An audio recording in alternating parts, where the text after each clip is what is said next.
Hello, my dear students, parents, and friends. Welcome to my channel. This is समस्या तेलुगु। आज के हमारे S7 exam की तैयारी कैसे करें इस टॉपिक पे मैं आपको इससे पहले दो वीडियोस बताया था, यानी सब्जेक्टिव पार्ट के बारे में। तो मैं अभी आज की क्लास में ऑब्जेक्टिव पार्ट के बारे में बताऊंगा। तो ये ऑब्जेक्टिव पार्ट के बारे में बताने से पहले मैं आप लोगों को एक छोटा सा टिप देना चाह रहा हूँ। तो वो जो टिप्स एंड टेक्निक्स है, वो टेक्निक्स में सबसे पहले आपको ये करना है कि तो यहाँ पर के 20 जो बिट्स है आपके ऑब्जेक्टिव पार्ट्स के, वो 20 बिट्स के बारे में आपको अच्छी सी जानकारी होना जरूरी है। कौन से बिट में क्या क्या दिए जाते हैं और तमाम चीज़ों के बारे में आइडिया रहना चाहिए। अगर वो आइडिया रहे तो आपके हाफ एन आवर के, यानी आपके आने वाले S7 के एग्जामिनेशन में भी हाफ एन आवर का पेपर रहेगा, या आने वाले बोर्ड एग्जामिनेशन में भी आपका हाफ एन आवर का पेपर रहेगा। वो हाफ एन आवर के पेपर में आप आसानी के साथ विद इन 5 से 10 मिनट के अंदर अंदर पेपर निकल के एग्जामिनेशन हॉल से बाहर निकल जा सकते। तो यहाँ पर तो ये जो टिप्स एंड टेक्निक्स में आपको समझाने से पहले तो सबसे पहले ये बताऊं कि आप समस्या तेलुगु चैनल को लाइक करिए, शेयर करिए, सब्सक्राइब करिए, एक प्यारा सा कमेंट लिखिए। तो वो जो कमेंट्स है, वो कमेंट्स में क्या होता है, आपके पूरे तमाम जो डाउट्स रहेंगे, वो डाउट्स से रिलेटेड हम आपको इसी वीडियो में नए नए वीडियोस आपको बताने के, उसके ऊपर बताते हुए हम आपका डाउट्स क्लियर करने का मौका भी मिलने के चांसेस रहते। तो आपका जो डाउट है, तमाम पढ़ने वालों का डाउट समझ के आप कमेंट में जरूर लिखिए कि हमको ये सर ये समझ में नहीं आ रहा, इसको कैसा करना है, इसका टेक्निक क्या है, ये आसान तरीके से कैसा कर सकते। जब से मेरे ये S7 की एग्जाम की तैयारी करे, पार्ट 1 पार्ट 2 के जो वीडियो साहब ने बहुत सारे मेरे को कमेंट्स आने लगे, मेरे को व्हाट्सएप भी करने लगे, मेरे नोट्स भी पूछने लगे। तो तमाम लोग ये पूछ रहे थे कि सर ये पोएमा कैसे याद करना है, आसान तरीके से याद करने का तरीका क्या है, आंसर कैसा याद करना है, कितनी आसानी के साथ लर्न कर सकते हैं, ऐसे तमाम चीजें डाउट्स पूछने लगे। तो बेहद खुशी हो रही थी। तो उसी के ऊपर मैं आपके फिर आने वाले एग्जामिनेशन में एक पोयम 5 से 8 मिनट के अंदर अंदर, एक आंसर 8 से 10 मिनट के अंदर, लॉन्ग आंसर 10 से 15 मिनट के अंदर अंदर किस तरीके से याद किया जाएगा, कितना आसानी के साथ उसको याद रह सकते हैं, यानी एग्जामिनेशन में लिखने पढ़ने का भी तरीका। अब सबसे पहले क्या होता है बल्कि बोलते एग्जामिनेशन में आप तो याद कर लेते हैं, मेहनत कर लेते हैं, रट्टा मार लेते हैं, लेकिन बाद में एग्जामिनेशन में जब लिखेंगे तो तब क्या हो गया, उसके अंदर स्पेलिंग मिस्टेक रहने की वजह से आपका जो 8 मार्क्स का आंसर है वो मार्क्स में मिलेंगे आपको 2 मार्क्स या 3 मार्क्स या 4 मार्क्स। बाकी 4 मार्क्स आप अपने पैरों पे कुल्हाड़ी मार लेने की बात हो जाती है। तो इस तरीके से हम हर वो टिप्स एंड टेक्निक्स आपको फराहम करते रहेंगे। तो चलिए हम क्लास की शुरुआत कर लेते हैं। तो सबसे पहले मैं आपको ये बता दूं, यहाँ पर का जो ये जो सिस्टम है, इसको क्या करना है, ये 20 आउट ऑफ 20 मार्क्स आपको ग्रैब करना है। तो आपको ये 20 बिट्स क्या है पहले मालूम होना है, किसी को भी नहीं मालूम। मैं इतने सारे स्टूडेंट्स को पढ़ा चुका हूँ, तब तकरीबन स्टूडेंट्स पूरे ये कहते कि ये स्टेप बाय स्टेप क्या चीजें आते हैं, ऑब्जेक्टिव पार्ट में रहता क्या, ये चीज किसी को नहीं मालूम। किसी को नहीं मालूम इन द सेंस क्यों नहीं मालूम है बोल के बोलते, कोई भी इसके ऊपर खाली प्रैक्टिस कराते हैं, लेकिन सिस्टमेटिक तौर पे क्या आता, वन बाय वन क्या आता, किसी को भी नहीं मालूम। तो सबसे पहले एक स्टूडेंट को ये तमाम चीजें याद कर लेना, यानी ये स्टेप के बाद में ये स्टेप आने वाला, ये अप्स एंड डाउन हो सकते हैं। 7th बिट में के देने के बदले में 8th बिट दे सकता है, 8th बिट के बदले में 9th बिट में भी दे सकता है। अप्स एंड डाउन हो सकते हैं, लेकिन वो पूरे क्या क्या चीजें आने वाले हैं किसको भी नहीं मालूम। नेक्स्ट सर पूछते हैं तो इसका मतलब क्या है, यस सर पूछते हैं तो इसका मतलब क्या है, तो जवाब नहीं दे पाते। क्यों जवाब नहीं दे पाते हैं? तो ये समझते हैं कि ऑब्जेक्टिव पार्ट हमारे लिए इंपॉर्टेंट नहीं है, बल्कि सब्जेक्टिव पार्ट इज इंपॉर्टेंट है। 4 मार्क्स के क्वेश्चन आंसर इंपॉर्टेंट है, 8 मार्क्स के क्वेश्चन आंसर इंपॉर्टेंट है, डिस्कोर्सेस इंपॉर्टेंट है। 20 आउट ऑफ 20 मार्क्स स्कोर करना इंपॉर्टेंट है नहीं, बल्कि 8 मार्क्स की मेहनत करके 4 मार्क्स कमाना इंपॉर्टेंट है। सोचने की बात है बस, समझे ना। आज हम 1947 में नहीं चल रहे, आज 2025 में चल रहे। इतना जमाना बदल गया, साइंस एंड टेक्नोलॉजी डेवलप होते चले गए, तमाम चीजें आपके पास अवेलेबिलिटी है। तो इन तमाम चीजों को तो आज भी हम पुराने दौर में अगर चलते चले गएंगे तो फिर हमारे पढ़ाई को स्मार्ट वे में करना। स्मार्ट वे में अगर तब्दीली करना है तो स्मार्ट का मतलब क्या है? Student moulding at right track. तो हमारा ये स्मार्ट वे का जो तरीका है, student moulding at right track, तो ये जो राइट वे में, राइट ट्रैक में आपको समझाने की कोशिश कर रहे हैं, उससे आपका क्या हो रहा? आपकी मेहनत भी कम हो रही है और जिससे आपको पढ़ने में भी आसानी। चलिए, तो सबसे पहले आपको क्या करना है बोल तो यहाँ पर 20 जो बिट्स है 20 बिट्स आपको लर्न करना है। सबसे पहला बिट रहेगा संता वाक्यालु। तो एग्जैक्टली आपके ऑब्जेक्टिव पार्ट में 2 संता वाक्यालु देना है। तो 2 संता वाक्यालु जब आप देंगे तो 2 संता वाक्यालु का मतलब है ओन सेंटेंसेस। अब आप लोग बोलेंगे सर ओन सेंटेंसेस कहाँ से करना, ओन सेंटेंसेस कैसा करना? ओन सेंटेंसेस करना हमारे को नहीं आता सर, हमारे तेलुगु में बातचीत करने नहीं आता, तेलुगु लिखना पढ़ना नहीं आता, तेलुगु समझ में नहीं आता, तो ओन सेंटेंसेस करते कैसा? तो इसका सोल्यूशन आप ही के पास है। आप खुद इसका ओन सेंटेंस क्रिएट कर सकते। तब यहाँ पर मैं आपको ये ओन सेंटेंसेस के बारे में आपको यहाँ पर मैं बोर्ड पे बताऊंगा। ओन सेंटेंसेस कैसे फ्रेम करेंगे, ओन सेंटेंसेस कहाँ से लिया जाता है, ये तमाम टेक्निक नेक्स्ट वीडियो में। मैं अभी आपको आज के दिन में क्या बता रहा हूँ बल्कि बोल तो हमारे 20 जो बिट्स है, ऑब्जेक्टिव पार्ट के 20 आउट ऑफ 20 बिट्स को किस तरीके से आपको सॉल्व करना है, उसका टेक्निक, वो पहले क्या चीज होता है वो समझने आना। तो एक एक सोल्यूशन में बाद में बता दिया, सुनता वाक्य लोग कैसे आसानी के साथ कर सकते हैं उसको मैं बाद में उसका टेक्निक बताऊंगा, कहाँ से आप ले सकते हो। नेक्स्ट उसके बाद आधार रहेंगे। आधार का मतलब हो गया मीनिंग। मीनिंग बोल कितने बोल के याद करेंगे आप? कितने मीनिंग्स याद करेंगे? आपका जो टेक्स्ट बुक का लास्ट पेज है, वो लास्ट पेज में पदाలకు अर्थाలు बोल के एक टॉपिक है, 3-4 पेजेस का रहता, 4 पेजेस का आइटम था। पदाలకు अर्थाలు का टॉपिक है, वो टॉपिक अगर आप कितने बोल के पढ़ते रहेंगे, कितने बोल के मीनिंग्स याद करते रहेंगे, फिर ये मीनिंग्स याद करना कैसा? ये टेक्निक कोई भी नहीं समझता। तो यहाँ पर मीनिंग्स याद करने से पहले इसके बाद में ये मीनिंग्स भी आधार भी कितने देंगे आपको? Question number 3 and question number 4 2 beta लिए जा रहे हैं। Question number 3 and question number 4 ये 2 बीटा देते हैं, लेकिन ये 2 बीटा देने से पहले इसके बाद में एक और एक बीटा का पर्याय बदल। पर्याय बदल का मतलब हो गया सिनोनिम।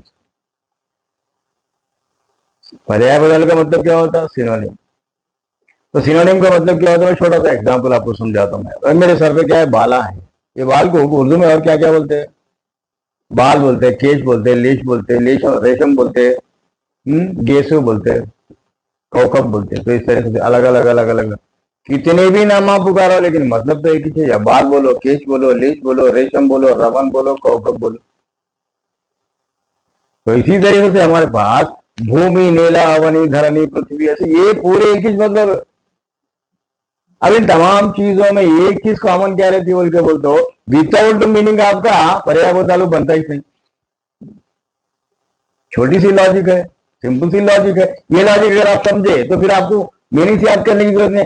फॉर एग्जाम्पल मैं आपको 200 300 अगर मीनिंग्स आपको याद कर रहे हैं तो 100 मीनिंग्स में अगर 100 पर्याय पदालों का याद करें तो 100 पर्याय पदालों में 100 मीनिंग्स रहते ही रहते हैं।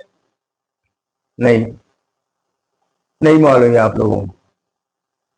अर्धालु भी याद कर लेते जाते, पर्याय पदालु भी याद कर लेते जाते। अर्धालु बाय 1 गेट 1 फ्री है यहाँ पर हर वो चीज। एक छोटा सा लॉजिक अप्लाई कर लिए तो नेक्स्ट लॉजिक उसको अप्लीकेबल है वो। ये छोटी सी चीज कोई भी गौर नहीं करते, उसको समझाने की कोशिश नहीं करते, आप लोग भी आप भी समझने की कोशिश नहीं करते। पर अब क्या होता है वो मेहनत पे मेहनत डबल मेहनत करने की कोशिश कर लेते चले जाते। अब अर्धालु याद करने के बदले पर्याय पदालु अगर आपको लर्न कर लिया बोलते तो अर्धालु याद करना बाय 1 गेट 1 फ्री है। बगैर मीनिंग के आपका पर्याय पदालु बनता ही नहीं। एग्जाम में आप लोग पर्याय पदालु याद करते, अगर उसको मीनिंग में कन्वर्ट करके पूछा तो आप आंसर लिख सकते हैं। पर्याय पदालु में कन्वर्ट करते तो आप आंसर लिख सकते हैं। कितना इजी सोल्यूशन है। इसको अलग पढ़ लेते थे, इसको अलग पढ़ लेते थे, ऐसा मेहनत करते। मेहनत नहीं करना है, स्मार्ट वर्क नहीं, हार्ड वर्क कर रहे हैं आप तमाम लोग। स्मार्ट वर्क करने की कोशिश करिए। हम भी वही स्मार्ट वे में तो समझाने का तरीका बता रहे हैं, तो स्मार्टनेस पैदा करने की कोशिश करा रहे हैं। यही हमारा इंटेंशन है। नेक्स्ट उसके बाद में नेक्स्ट वीट क्या रहेंगे? अच्छा ये भी कितने అర్థాలు సొంత వాక్యాలు 2 బిట్స్ देने वाला है, అర్థాలు 2 बिट्स देने वाला है, पर्याय पदाలు भी 2 बिट्स देने वाला है। 6 मार्क्स तो यूं आसानी के साथ लर्न कर सकते। अच्छा ठीक है, जब सొంత वाक्याలు में आपको समझाया नहीं, सొంత वाक्याలు में किस तरीके से समझाऊं, ये तो मैं बोर्ड में बाद में समझाता हूँ, ये आपका टॉपिक है बोल के समझते हैं। जब सొంత वाक्याలు में आप समझाऊंगा तो उसके बाद यहाँ पर अर्थालु पर्याय पदाలు लर्न कर लिए तो आपको 4 मार्क्स तो इजीली मिल रहे हैं, इसमें कोई कंफ्यूजन नहीं है। नेक्स्ट बिट क्या रहेगा, नानार्थालु। नानार्थालु का मतलब क्या हो गया, the word with different meaning. Word एक ही है, यूज करना एक ही वर्ड है, लेकिन उसका मतलब अलग अलग रहेगा। तो किस टाइप का रहेगा यहाँ पर, किस टाइप का रहेगा। फॉर एग्जाम्पल मैं आपको छोटा सा एग्जाम्पल बताऊं, बी आर बोल के बोला, बी आर का मतलब क्या होता है, एक मतलब होता है भालू और एक मतलब होता है बर्दाश्त करना, सहन करना, बर्दाश्त करना। आई कॉन्ट बियर दिस बोलते हैं, बियर इज ए एनिमल बोल के बोले, बियर इज ए एनिमल बोल के एक हम अलग मतलब निकाले, आई कॉन्ट बियर दिस बोल के और एक मतलब यहाँ पर इस तरीके से एक वर्ड बियर ही है, लेकिन उसके मतलब अलग अलग लेने की वजह से उसका मतलब अलग हो गया, इसका मतलब अलग हो गया। तो इसी तरीके से हमारे पास मेटी, गोप्पा, घनमैना। मेटी का मतलब एक मतलब होता है गोप्पा ग्रेट, और एक मतलब होता है घनमैना ग्रैंड। तो अब ये ग्रेट और ग्रैंड में मतलब तकरीबन सेम ही रहता है, लेकिन मतलब जब आ रहा तो उसका मतलब अलग बन जाता। उसके बाद नेक्स्ट बिट क्या रहेगा, तो ये चंद चीजें हैं ताकि आपके ऐसे रंग के एग्जामिनेशन के लिए भी मैं प्रोवाइड करूंगा, एज वेल एज आपके आने वाले बोर्ड एग्जामिनेशन की तैयारी में भी मैं आपको टेक्निक्स बता के, मटेरियल दे के मैं आपको सपोर्ट करते रहूंगा। चलिए नेक्स्ट, उसके बाद क्या रहेगा मैं आपको बता दूं, आपके पास तमाम जितने भी वर्क बुक्स है, तमाम वर्क बुक्स है, बीजे और ब्रिलियंट सीरीज है, जो वर्क बुक्स में टोटल 240 पेजेस का वर्क बुक है। 240 पेजेस के वर्क बुक्स में से 240 का जीरो, जो 240 का जो जीरो है ना, वो जीरो निकाल दीजिए। विद इन 24 पेजेस में से मैं आपको 24 पेजेस का मटेरियल में मैं आपको पूरी किताब आपको कराने लगा। इतने बेहतरीन टिप्स एंड टेक्निक्स मेरे पास है, वो टेक्निक्स मैं आपको समझाते रहूंगा। तो मेरी वीडियोस को देखते रहिए, बस खत्म देख के आप लर्न करते जाइए, उसके बाद में बताते जाइए कि वाह, और नीचे अच्छा सा कमेंट करते रहना। कमेंट करने में कंजूस क्या प्रॉब्लम है, आप कमेंट कर रहे हैं, वीडियो देख रहे थे, कमेंट करने में क्या अच्छा है बुरा है कुछ भी क्या लिख सकते हैं ना, लेकिन अल्लाह ताला आप लोगों को दिल नहीं देता। ये दिल की बात है, ये समझे ना। किसी को तारीफ करना हो तो दिल से निकलना पड़ता, किसी को बदवा देना है तो दिल से निकलना पड़ता। तो दिल में आना आप लोगों को, अरे ये बंदा हमारा फेवर कर रहा, हमारा सपोर्ट कर रहा, हमारी मुसीबत को आसान कर रहा है, इस चीज के लिए हमको करना है। खैर चलिए, मसला नहीं है, अपन टॉपिक से डाइवर्ट होते चले यार। तो यहाँ पर मैं आपको बता दूं, अभी क्या होता है प्रकृति विकृति का मतलब क्या होता है। तकरीबन बच्चों से मैं पूछते रहता हूँ, सर ये तो संस्कृत वर्ड है, संस्कृत कहाँ से आ गया भाई, ये संस्कृत वर्ड है, ये विलेज लैंग्वेज है, ये फलाना लैंग्वेज है, ये ऐसा है, ये नेचुरल है, ये आर्टिफिशियल है। प्रकृति का मतलब है नेचर नीचे, फिर विकृति का मतलब आर्टिफिशियल कैसा हो गया। बस चलता जा रहा है, चलते जा रहा है, ठीक है ना। तो यहाँ पर ये चीज नहीं है, एवरी 100 to 120 किलोमीटर के डिफरेंसेस में क्या होता है बोल के बोलते हो, हमारा जो लैंग्वेज का लहजा चेंज होते रहता है, हम यहाँ पर कुछ बोलते हैं, वहां पर कुछ बोलते हैं, हम यहाँ पर कुछ बोलते हैं, सेम वर्ड का मतलब सेम ही रहेगा, लेकिन प्रोनाउंसिएशन डिफरेंट रहेगा। दैट इज कॉल्ड प्रकृति विकृति। मैं इसका एक छोटा सा एग्जांपल आपको समझाता हूँ। ये कोड वर्ड्स है, यानी तो लैंडमार्क्स है, या और क्या समझते हैं आप लोग, इसको समझिए, याद भी रख लीजिए आप। प्रकृति विकृति बोल के बोलते हैं, एक समस्या क्या होता है यहाँ पर। हम अक्सर शादियों में आया जाया करते थे, वहां पर एक दूल्हा रहता है, एक दुल्हन रहती, तब तक कि इनके निकाह नहीं होती, हमको खाना नहीं रहता, राइट। तो हम खाना खाने के लिए सुबह से भूखे रह जाते हैं, फिर उसके अगले शाम में वो सीटों के लिए, कुर्सियों के लिए, टेबलों के लिए लड़ते हैं, राइट। उसके बाद तो यही दूल्हा यही दुल्हन को हम कड़पा कर्नूल अनंतपुर रायलसीमा का एरिया, तो रायलसीमा आपके टॉपिक में है, थर्ड लेसन में रायलसीमा में रायलसीमा बोलते कड़पा कर्नूल अनंतपुर चित्तूर, ये 4 डिस्ट्रिक्टों को मिला के रायलसीमा बोलते। ये बात किसको भी नहीं मालूम, क्योंकि हमारे पास पढ़ी कैसी होगी बोल के बोलते। और टेक्स्ट बुक में जो है उतना कंटेंट बस वही रट्टा मारने लगा तो खत्म, फिनिश बात। रायलसीमा क्या चीज है उसका वेरी अलग टॉपिक है, कोई बताता भी नहीं। रायलसीमा क्या बोलते, प्लेस का नाम है। रायलसीमा का नाम क्या होता, समथिंग समथिंग कुछ भी चलते। तो दिसदी में छोटा सा बता रहा हूँ आपको एग्जाम्पल। तो रायलसीमा के एरिया में ये दूल्हे को बोलते शव और दुल्हन को बोलते आरस। हम हैदराबाद में दूल्हा बोल रहे, दुल्हन बोल रहे, वहां पर शव बोल रहे। The meaning is same but the pronunciation is different, that is प्रकृति। हम हैदराबाद में पैसलू बोलते, महबूब नगर में दुल्लू बोलते। हैदराबाद में पैसलू बोलते, महबूब नगर में दुल्लू बोलते। करीमनगर निजामाबाद के एरिया में हम हैदराबाद में बच्चिंडू बोलते, सारो चिंडू बोल के। वहां पर आचिंडू बोलते, आ बोल के प्रोनाउंस करना पड़ता। यहाँ पर वाह बोल के प्रोनाउंस कर रहे हैं, वहां पर आ बोल, बच्चिंडू आचिंडू, बच्चिंडू अच्छिंडू, वस्तदी आस्तदी डिफरेंट। एवरी 100 to 120 किलोमीटर के डिफरेंस में हमारे पास क्या होता है, जो बात करने का लहजा चेंज होता है। दैट इज कॉल्ड प्रकृति विकृति। ना ही कोई संस्कृत वर्ड है ना कुछ अलग वर्ड। तो उसके बाद नेक्स्ट प्रकृति विकृति वाले विभक्ति प्रत्यय। ये प्रीपोजिशन कैसा लगा रहा था, और ये भी बहुत इजी टॉपिक है। मैं आपको ये भी यहाँ पर बताना पड़ेगा। एवरीथिंग मैं आपको बोर्ड पे बता के समझाऊंगा, हर टॉपिक में समझाते हुए नेक्स्ट वीडियो में बताते जाऊंगा। क्योंकि मेरे को बोर्ड पे पहले मैं आपको ये समझाऊंगा, सबसे पहले 1 to 20 बिट्स आपको कैसा याद रखना है, उसका मतलब क्या है, तो ये चीज मैं आपको समझाता हूँ। फिर उसके बाद फिर पढ़ने लिखने का तरीका टेक्निक्स में कैसे अप्लाई करते जाना नेक्स्ट वीडियो में बता जाऊंगा।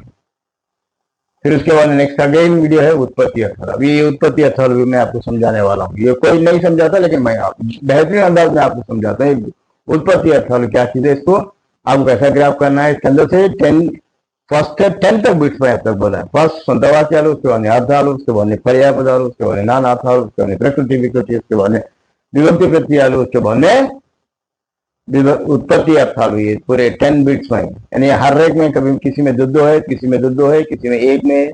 विभक्ति प्रत्यय आलू एक ही बिट दे सकता है, प्रकृति विकृति एक ही बिट दे सकता है, उत्पत्ति अर्थ आलू एक ही बिट सकते, बाकी के बिट्स आप पूरे दो दे सकते। तो इस तरीके से 1 to 10 बिट्स में यहाँ पर आपको समझाया। तो ये तमाम चीजें फिर रिमेनिंग 11 to 20 बिट्स फिर कैसा करना है, क्या क्या चीजें उसके अंदर आते हैं, उस तमाम नेक्स्ट वीडियो में बताते रहूंगा।